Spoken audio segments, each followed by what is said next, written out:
welcome back to my channel and my new video. Guys, jadiहाय जोंहा नाफाम देगोन आरो दङ ओमफ्राय बेखौ नोंसोरनो खिथानो होननानै सानबाय ओमफ्राय दा आब'मोना थास'खौ हाखांबाय ओमफ्राय बिदिनो थास' हाखांबाय बथलबो माबा रेडि खालामखांबाय आरो माने बथल नङा थेमाफोर ओमफ्राय बेखौ आब'मोन खेबखांखाबाय ओमफ्राय दायो खिथानोसै आङो नोंसोरनो बेखौ सल' फिजादोंमोन आङो जालुबायसो ओमफ्राय दायो नायलांबाय थादों नोंथांमोना भिडिअखौ आब'आ दायो न'आव थांग्रोदों ओमफ्राय आब' फैबानो बिदि माबाखौ नाफामखौ माने नाखौ देसै आरो दानो नाफामथ' जानो नङा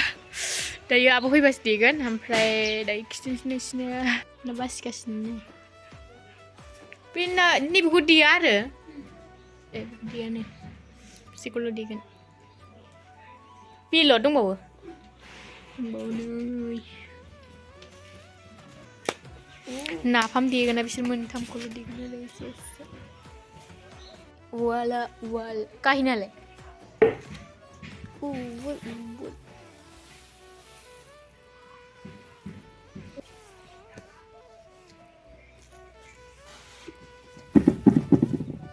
देजेनबाय नै आयौ नै माथो बुरै खोरलाजोब्बायसैलाय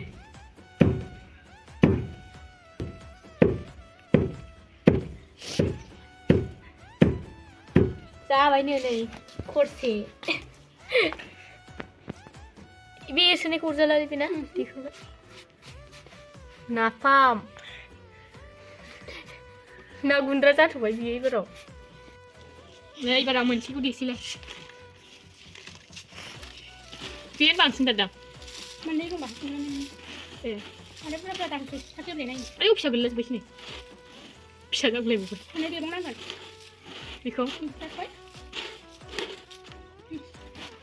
बेखौ मोननै देनसै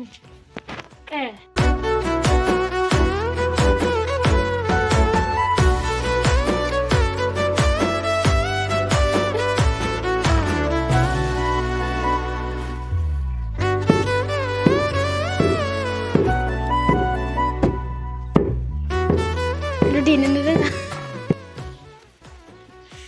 दंफाङाव होलांखाबाय आरोब्रा एसेल'सै नै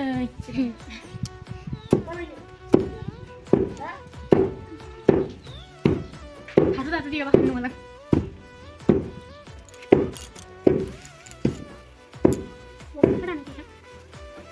सालिनांगौबो आयौ आखाइ साजोबलायबाय नै आइयासो देगासिनो ओमफ्रायो सासे मानसिया माबा केमेरायाव नुजानो लाजिगासिनो बेखौ दादा खिन्थिथारना साबावला नै सालिनांगौबोनो ओमफ्राय सालिनानै बे ओमफ्राय आरो बेखौ खनसे देबावनांगौ ना माबाजों थास'जों नै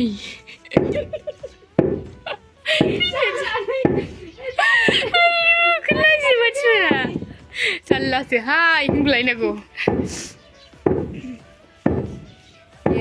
पिंकी मोनहा पिंकीखौ नायनो पिंकी आयौ बिसोरदों नादांनो एसे मिन्दों नुनानै मिन्दों नालाय सोर बे बेयो पिंकी सोर बे पिंकी ना पिंकी बाला मिनिलायथारदों गथ'आ फिसौ आंनि गासमोन आंनि फिसौ मोनबावबायसो आङो मालाबानो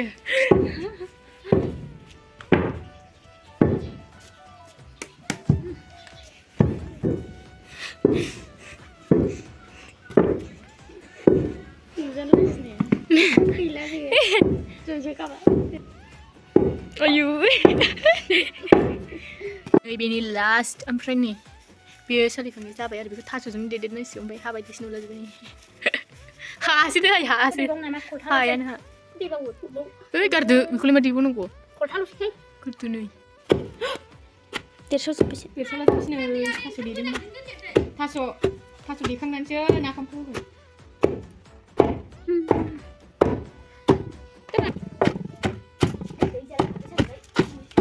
थास' सुनानै दै हाबजोब्बाय थास'आ ओमफ्राय नै मा होनोमोनलाय दा दैखौ गारनांबायसो ไม่जाबायमोन दिनैया डाइरेक्ट आदि बेखौ होगोननो नङा आवलायबाय थानांगौ नङाबा दा हानाय नङा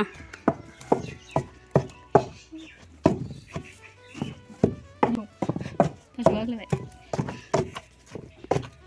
नाफाम महर जाहांबाय दे हरदो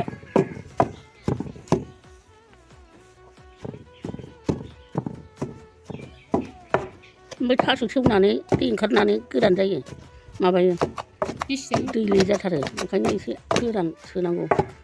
थास'आ सेवबा दै ओंखारबावगोन ना हरखाबावदों नै नांबावगौ गेसाव खि जानो जाखायोना ओंखायनो जाया आंथ' आयै ना मोनामजोब्बाय मानसियानो आरो दुखांखाबावगासिनो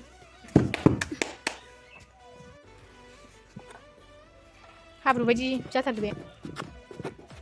हाब्रुसो नुखाबाय गोदाव मोदोमबावबायसो दानो ओमफ्राय थास'खौ गोथां नुजोबथारदों नै माबायाव मबाइलाव सेवोब्रा बियो बिनि माबाखौ नै आखाइखौ माबायदि नुजोबखो दै बथला बेरे मोदैसो लायबावोमोन हानि दाबोर नारसो सोजोबनांगौनो बेयाव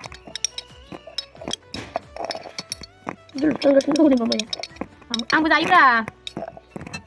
आयु दाङो लाइक होनांगौ लाइक होबा माबायोना थुम जाथारो मुखिया खेवनो नागिरो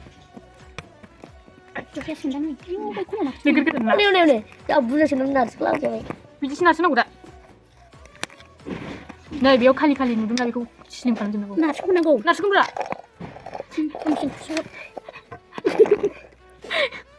ओंखाम ओंख्रि गेलेया होमबा दालाय उन्दै समाव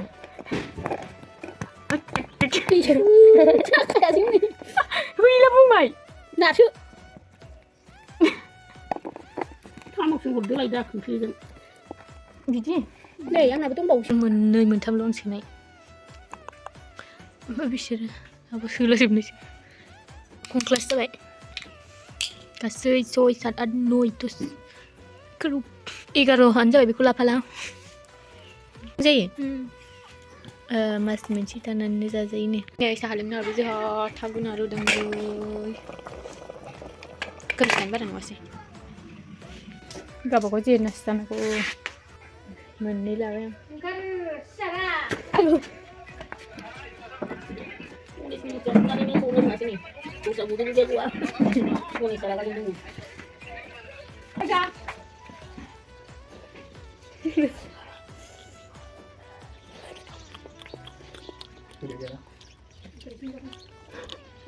goblok nanya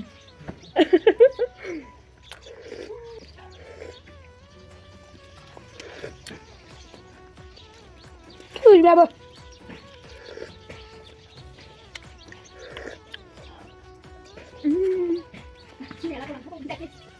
सेखांबाय माबा गैलाना बेनिफ्राय जेबो खालामनांगौ गैला ओमफ्राय संख्रि बायदिसिनाखौ दायो होसै दिनैनि भिडिअआ एसेनोसै गाइसमोन बाय बाय जोबजासिम नायनायनि थाखाय थेंक इउ सो माच नेक्स्ट भिडिअ थाबैनो लोगो मोनफिनगोन बाय बाय